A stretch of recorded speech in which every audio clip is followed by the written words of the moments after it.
Hello दोस्तों। स्वागत है दोस्तों आपका मेरा चैनल आनंद संकुल पे। दोस्तों मेरा जो चैनल पहले था वो आनंद जी पॉइंट था।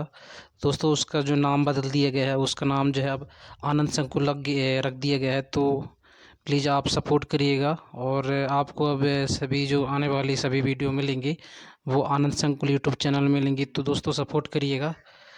चलिए हम आज जी की सेशन की बात करें तो आज की सेशन रहेगा दोस्तों हमारा भारत की राजव्यवस्था से। देखिए दोस्तों, मेरा ये सेशन लाने का उद्देश्य यही था क्योंकि अभी जो मध्य प्रदेश में जेल परेड और फॉरेस्ट गार्ड का एग्ज़ाम चल रहा है, तो उसमें जो दोस्तों इस टॉपिक से जो है कम से कम 6 से 7 क्वेश्चन जो हैं आ रहे हैं दोस्तों। तो ये मान के चलिए कि 20 प्रश्न में से, चूँकि 20 नंबर का जीके का प्रश्न पूछा जा रहा है, तो उसमें से 6 से 7 क्वेश्चन आना मतलब काफ़ी वेटेज हो जाता है और ये दोस्तों लगातार आ रहा है। तो इस टॉपिक से संबंधित जो प्रश्न होंगे वो बहुत ही महत्वपूर्ण होंगे और सेशन लाने का ये उद्देश्य था। तो दोस्तों, और इससे पहले मैं बताना चाहूँगा कि इसी टॉपिक से संबंधित मैंने एक वीडियो और अलग से बना दिया है और अपने चैनल आनंद संकुल पे डाल दिया। तो आप देख सकते हैं वो वीडियो। मैंने उसका जो लिंक डिस्क्रिप्शन में डाल दिया, तो वहाँ से आप जाके देख सकते हैं। आज का हमारा दोस्तों ये सेट दूसरा रहेगा और इसमें दोस्तों हमने जो है 50 प्रश्न रखे हैं। और दोस्तों ये जो 50 प्रश्न होंगे बहुत ही महत्वपूर्ण प्रश्न होंगे। निश्चित बता रहा हूँ मैं आपको कि यदि आप ये 50 प्रश्न देख लेते हैं तो आपके जो हैं 4 से 5 नंबर निश्चित जो है पक्के हो जाएंगे। तो यही बताना था। चलिए तो आज का सेशन हम शुरू करते हैं। तो हमारा पहला क्वेश्चन जो रहेगा, ये पहला क्वेश्चन है, भारत की संविधान सभा किसके अनुसार गठित की गई? तो दोस्तों ये कैबिनेट मिशन योजना के अंतर्गत संविधान सभा की स्थापना जो है, गठन जो है किया गया था। दूसरा प्रश्न देखें तो संविधान सभा के सदस्यों को निम्न में से किस ने प्रत्यक्ष रूप से निर्वाचित किया था? तो दोस्तों ये जो प्रांतों की विधानसभा ने इसको निर्वाचित किया था प्रत्यक्ष रूप से। अगला प्रश्न देखें यदि, तो संविधान सभा की स्थापना कब हुई थी? दोस्तों जैसे कि आप देख सकते हैं दोस्तों, बहुत ही इंपॉर्टेंट क्वेश्चन। और ये जो क्वेश्चन आप देख सकते हैं, इसका जो अलग ही लेवल का क्वेश्चन है दोस्तों, बहुत ही महत्वपूर्ण प्रश्न है। तो बने रहिए वीडियो के साथ, तो पूरा प्रश्न वीडियो देखिए दोस्तों। मैं बता रहा हूँ आपको, बहुत ही मददगार होंगी आपकी आने वाले एग्ज़ाम के लिए। चलिए देखते हैं। तो हमारा जैसा पहला प्रश्न था, तीसरा प्रश्न कि संविधान सभा की स्थापना कब हुई? तो दोस्तों ये 9 दिसंबर 1946 को हुई थी। चलिए अगला प्रश्न देखें यदि, संविधान सभा के उद्घाटन अधिवेशन की अध्यक्षता किसने की थी? तो दोस्तों ये सज्जिदानंद सिन्हा जी थे जो संविधान सभा के उद्घाटन अधिवेशन की अध्यक्षता किया था। अगला प्रश्न देखें, संविधान सभा के स्थायी अध्यक्ष कौन थे? तो दोस्तों ये राजेंद्र प्रसाद जी थे जो कि हमारे भारत देश के प्रथम राष्ट्रपति भी बने थे। तो ये संविधान सभा के स्थायी अध्यक्ष थे। अगला प्रश्न देखें, भारतीय संविधान सभा की प्रारूप समिति के अध्यक्ष कौन थे? तो दोस्तों ये B.R. अम्बेडकर जी थे। संविधान सभा का संवैधानिक सलाहकार नियुक्त किया गया था, तो किसे नियुक्त किया था दोस्तों? तो ये B.N. राव जी को जो है नियुक्त किया गया था। अगला प्रश्न है, संविधान सभा में उद्देश्य प्रस्ताव किसने प्रस्तुत किया? तो दोस्तों ये जवाहरलाल नेहरू जी थे जिन्होंने संविधान सभा में उद्देश्य प्रस्ताव को मतलब प्रस्ताव जो लाया था। अगला प्रश्न है, संविधान सभा ने अंतिम रूप से संविधान को कब पारित किया था? तो दोस्तों ये 26 नवंबर 1949 को पारित किया था। बहुत ही महत्वपूर्ण प्रश्न है दोस्तों, बने रहिए आप हमारे साथ। आपको इसी प्रकार से और वीडियो प्रश्न जो है मिलते रहेंगे। चलिए अगला प्रश्न देखिए, 10वां प्रश्न, भारतीय संविधान किस दिन से पूर्णतः लागू होगा? तो ये 26 जनवरी 1950 को लागू हुआ था। ये इधर हुआ था, कर लीजिएगा दोस्तों। अगला प्रश्न देखें, भारत गणतंत्र कब बना? तो दोस्तों ये 26 जनवरी 1950 को, जिस दिन मतलब संविधान को पूर्ण तरह से लागू किया गया था उसी दिन से भारत जो है गणतंत्र राज्य कहलाने लगा था। अगला प्रश्न देखें, भारत एक गणतंत्र है, इसका अर्थ है, तो इसका अर्थ क्या होगा दोस्तों कि भारत में वंशानुगत जो शासक है वो नहीं है। अगला प्रश्न देखें, इसको मैं थोड़ा सा बताना चाहूँगा दोस्तों कि वंशानुगत शासक क्या होता है। जैसा आप उत्तर कोरिया में देखते हैं दोस्तों कि यदि पहले जो उनके शासक थे उनके जो संतान जो हैं वो शासक जो है आगे जो है शासन करते हैं उस कंट्री पे या उस राज्य पे। तो ऐसा भारत में बिल्कुल नहीं दोस्तों। यहाँ ये गणतंत्र है, भारत मतलब जो हमारा देश है वो गणतंत्र है। इसका मतलब ये है कि यहाँ कोई भी ये जो है अपना मतलब निर्वाचन के लिए अपना नामांकन कर सकते हैं और चुनाव लड़ सकते हैं और एक मतलब ऊंचे पद पे या किसी भी पद पे नियुक्त हो सकता है। तो यही था इसका अर्थ। चलिए अगला प्रश्न देखें। संविधान सभा द्वारा अंतिम रूप से पारित संविधान में कुल कितने अनुच्छेद और अनुसूची थे? तो दोस्तों जो मूल रूप से जो अनुच्छेद थे वो 395 थे, और जो मूल अनुसूचियाँ थी वो 8 अनुसूचियाँ थी। अगला प्रश्न देखिए। भारतीय संविधान के किस भाग को उसकी आत्मा की संज्ञा दी गई? तो दोस्तों ये संवैधानिक उपचारों का जो अधिकार था उसको हम उसको जो है भारतीय संविधान की आत्मा कहा गया, भारतीय संविधान की आत्मा कहा गया। अगला प्रश्न, भारतीय संविधान की कौन सी विशेषता इंग्लैंड से ली गई? तो दोस्तों ये संसदीय प्रणाली जो है इंग्लैंड से ली गई थी। अगला प्रश्न देखिए, वर्तमान में भारतीय संविधान में कुल कितनी अनुसूचियाँ हैं? तो दोस्तों अभी जो है 12 अनुसूचियाँ हैं और पहले 8 अनुसूचियाँ थी, जैसा कि मैंने बताया था। चलिए अगला प्रश्न देखते हैं। भारत संघ में शामिल राज्य तथा संघ शासित क्षेत्रों का उल्लेख भारतीय संविधान की किस अनुसूची में है? तो दोस्तों ये प्रथम अनुसूची में जो है संघ शासित क्षेत्र और राज्यों के बारे में बताया गया है। अगला प्रश्न देखें। भारतीय संविधान की तीसरी अनुसूची का संबंध है? तो दोस्तों इसमें शपथ और प्रतिज्ञान से मतलब संबंधित ये अनुसूची है। अगला प्रश्न, भारतीय संविधान की किस अनुसूची में राजभाषाओं का उल्लेख है?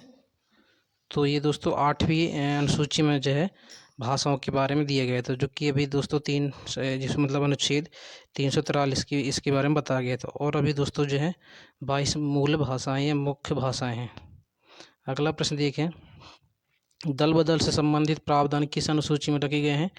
तो दोस्तों ये 10वीं अनुसूची में रखे गए हैं दल बदल से संबंधित प्रावधान। दल बदल क्या होता है दोस्तों, मैं थोड़ा सा बताना चाहूँगा कि जैसे कोई व्यक्ति है, एक्स पार्टी के लिए काम करती है, एक्स पार्टी से वह चुनाव जीतती है, लेकिन होता क्या है दोस्तों कि बाद में जो है अपना उसने पार्टी चेंज कर लेते हैं। मान के चलो वह एक्स पार्टी से वाई पार्टी में चला गया। तो इस प्रकार से दोस्तों ये दल बदल कानून उसके पर लागू होता है। चलिए अगला प्रश्न देखें।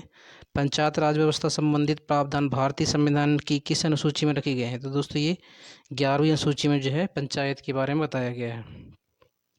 चलिए अगला प्रश्न देखें। भारतीय संविधान के किस अनुच्छेद में यह अंकित है कि भारत अर्थात इंडिया राज्यों का एक संघ होगा? ये संघ कर लीजिएगा दोस्तों, संघ होगा। तो ये अनुच्छेद 1 में जो है बताया गया है। अगला प्रश्न देखें।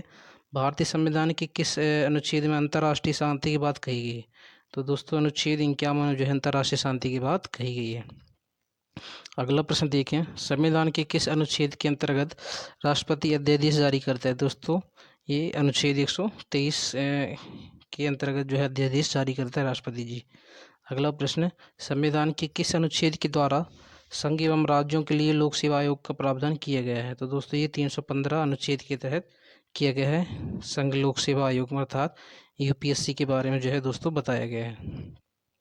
चलिए अगले प्रश्न देखेंगे। भारतीय संघ में किसी राज्य को सम्मिलित करने का अधिकार किसे है?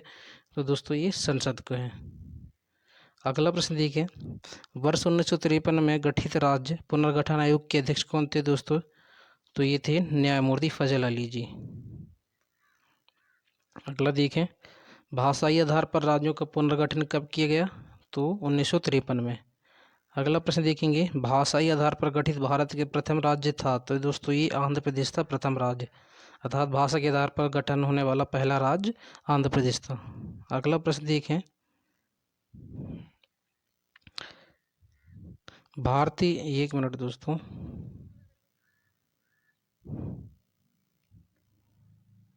चलिएगा देखते हैं।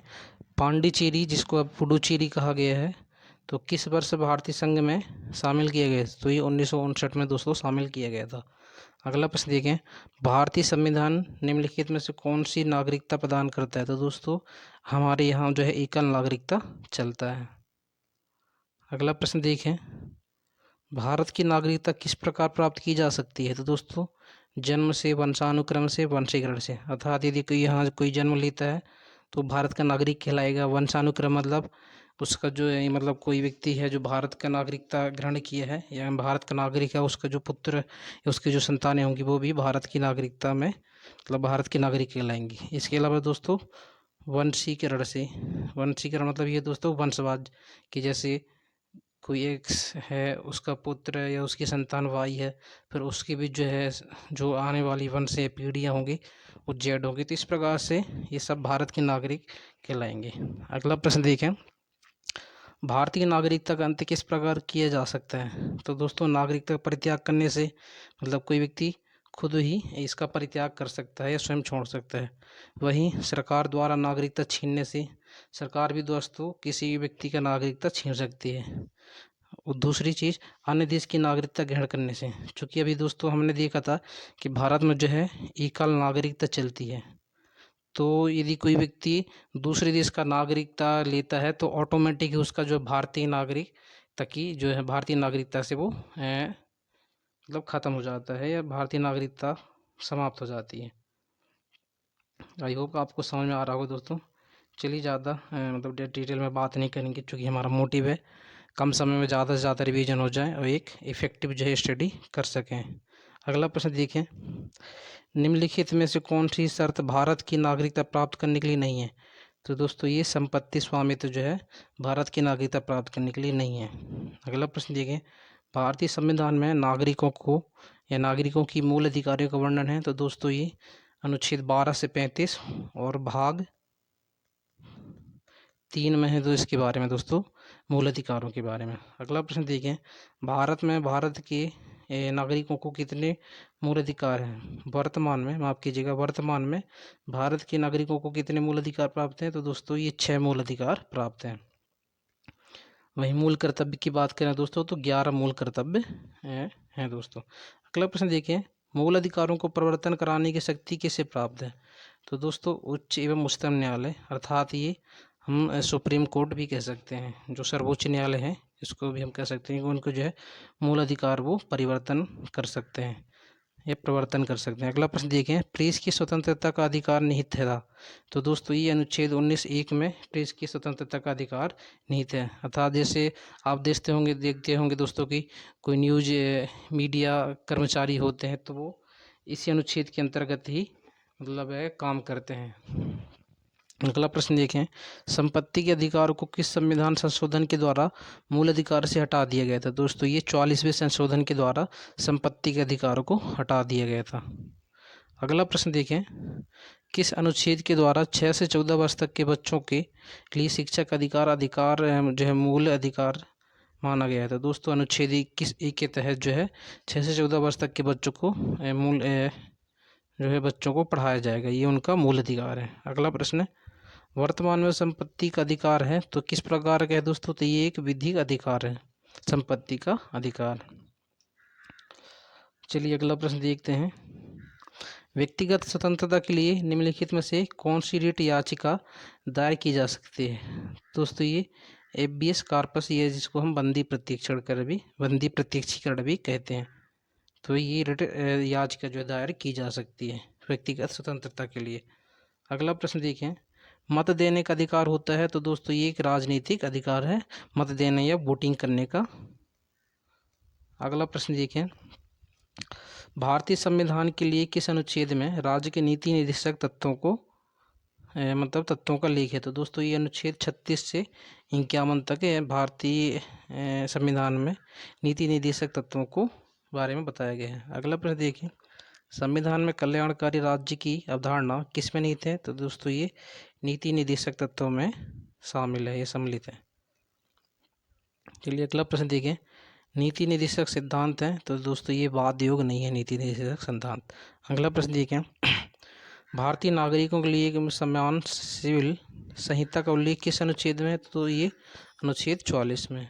अगला प्रश्न देखें, भारत की किस राज्य में समान नागरिकता संहिता लागू है? तो ये अभी गोवा में है दोस्तों, समान नागरिकता संहिता। चलिए अगला प्रश्न देखें, राज्य के नीति निर्देशक सिद्धांतों के अनुसार किस आयु तक के बच्चों को निःशुल्क एवं अनिवार्य शिक्षा देने की आशा की जाती है? तो ये 14 वर्ष तक के जो बच्चे होते हैं उनको जो है निःशुल्क जो शिक्षा दी जाने का व्यवधान है। अगला प्रश्न देखें, और हमारा इस सेशन का अंतिम प्रश्न, सर्वोच्च न्यायालय के प्रथम मुख्य न्यायाधीश कौन थे? तो दोस्तों, ये एच.जे. कानिय थे प्रथम न्यायाधीश। तो दोस्तों, ये रहा हमारा सेशन। आप देखे होंगे दोस्तों कि बहुत ही इसमें महत्वपूर्ण प्रश्न थे, इसको 1 से 2 बार देख लीजिएगा दोस्तों और तो अच्छे से याद हो जाएगा और निश्चित ही ये आपके आने वाले एग्ज़ाम के लिए बहुत ही महत्वपूर्ण होगा। तो हमारे चैनल को आप सपोर्ट करिएगा दोस्तों। जैसा कि मैंने पहले बताया था कि इसका जो है मैंने हमारे चैनल का पहले नाम आनंद जीएस पॉइंट था और अब जो है इसका नाम आनंद संकुल रख दिया गया है। तो सपोर्ट करें दोस्तों। वीडियो अच्छा लगा हो तो लाइक करें, शेयर करें और सब्सक्राइब करें। बहुत बहुत बहुत धन्यवाद दोस्तों। जय हिंद, वंदे मातरम।